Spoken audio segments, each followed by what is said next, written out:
We play the biggest songs on your favorite radio station. Akassane Manégabe Emmanuel, bonjour. Bonjour, monsieur le journaliste. Vous êtes président d'une structure de lutte contre les antivaleurs IPELA. Vous venez issu de la réunion du collectif des mouvements citoyens. Qu'est-ce qu'on peut apprendre généralement? Merci beaucoup, monsieur le journaliste. Comme vous le voyez, nous venons de tenir une réunion. La réunion, l'objectif, c'était présenter notre désarroi, notre inquiétude par rapport à ce qui se passe dans notre pays.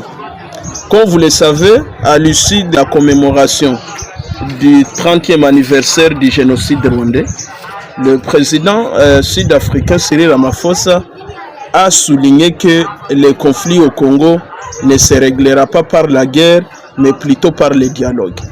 Et il a dit qu'il vient d'être convaincu à l'issue du dialogue qu'il a eu avec celui qui l'a invité, Paul Kagame. Donc nous on conclut que même la SADC qui est chez nous est aujourd'hui comme elle est assez. Et là on se pose la question pourquoi cet tâtonnement sur tâtonnement. Donc nous ne pouvons plus rien attendre de la SADC. Parce que vous savez quand la SADC est venue, la SADC a montré que c'est une force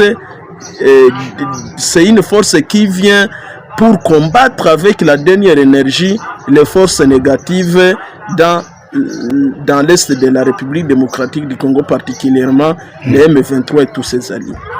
Deuxième élément qui nous a tiqué, monsieur le journaliste, comme vous savez, il y a une opération, d'ailleurs que nous on avait contesté, les gens ont dit vous contestez chaque jour, l'opération Springbok.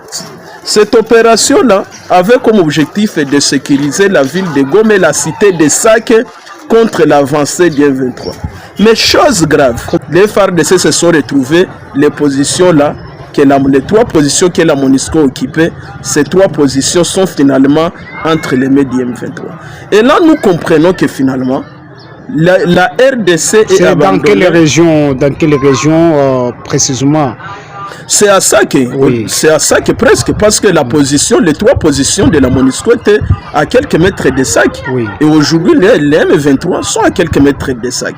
Et là aussi, nous comprenons que la RDC a abandonné à son triste sort. C'est pourquoi nous demandons à la population d'être prête à se prendre en charge.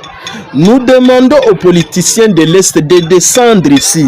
C'est ici qu'ils doivent donner les mots d'ordre. Les députés qui se sont fait élire, les grands dinosaures de l'Est. C'est le moment de venir souffrir avec la population qui fait qu'ils soient ceux qui sont aujourd'hui. Nous demandons aux églises aussi de faire preuve, d'accompagner les FARDC et les Wazalendo qui sont au front. Et enfin, nous montrons que cette semaine, nous allons faire une grande communication.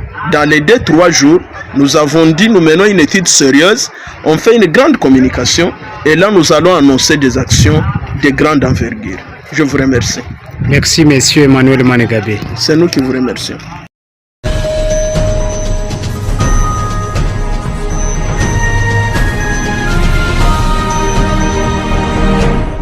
We play the biggest songs on your favorite radio station.